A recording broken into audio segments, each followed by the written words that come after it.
L'équilibre, c'est quoi? C'est en fait l'harmonie. Très souvent, l'équilibre, on est basé sur le fait d'idée de 50-50.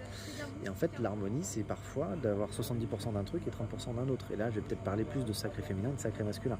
Notre côté masculin et le côté yang, yin et yang. Voilà. Donc là, moi, je suis en direct depuis l'Égypte. Je suis sur mon bateau privatisé qui permet Je fais la descente du Nil pendant 5 jours. Et ce que j'ai découvert avec la vallée des rois, la vallée des reines et le temple qui est au milieu, le temple d'Hathor, qui représente l'amour et la beauté, c'est que tout est une question d'harmonie.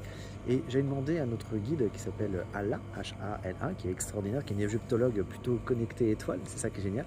Elle explique que tout simplement, de tous les pharaons ou pharaones qui ont existé, parce que c'est une civilisation où des femmes ont été au pouvoir, et aussi des hommes, il y a eu un équilibre entre les deux, c'est que c'était toujours en harmonie et que jamais ils gouvernaient seuls. Ils gouvernaient, souvent on a l'idée de Ramsès II ou l'idée de Cléopâtre, et en fait à chaque fois il y avait un homme derrière avec qui ils gouvernaient en vraie harmonie, en vraie symbiose. Et l'essentiel des écrits sur cette période fait que il y avait, alors on vous ment aussi sur le fait qu'on fait croire qu'il y avait des esclaves et tout. En fait, il n'y avait quasiment pas d'esclaves, sauf suite à des batailles, les perdants étaient mis en esclaves, mais étaient quand même bien nourris. Et l'essentiel des gens qui ont travaillé sur tous les temples ou quoi que ce soit, c'était des artisans avec des employés qui étaient très bien nourris, qui étaient très bien payés. Donc ça, c'est plutôt sympa quand même. Et il faisait très attention à l'harmonie, la beauté, l'équilibre. Le temple d'Hathor, qui est assez connu, alors c'est le temple de je ne sais plus quelle ville, j'ai oublié le nom, et on monte, après il y a un palier, on monte, et il est magnifique, il est assez connu. Et en fait, il est construit sur un principe d'harmonie, un principe d'équilibre, un principe de autant de sacré masculin, autant de sacré de féminin, parce que c'est vraiment une question d'harmonie dans ce temple en tout cas. Mais on n'a pas tous la même harmonie, faites attention à ça.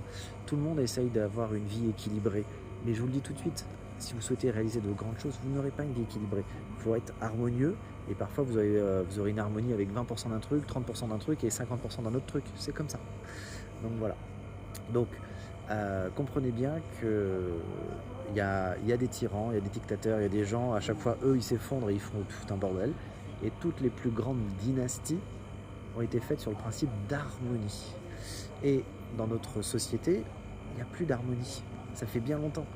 Donc est-ce qu'il faut remettre les rois? C'est pas ça qu'il faut dire. Est-ce qu'il faut remettre un vote des votes? Les votes amènent plus le côté débat et disharmonie.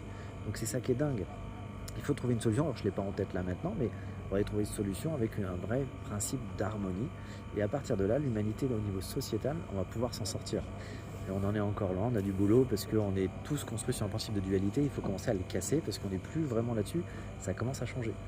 Donc voilà mon petit club du jour.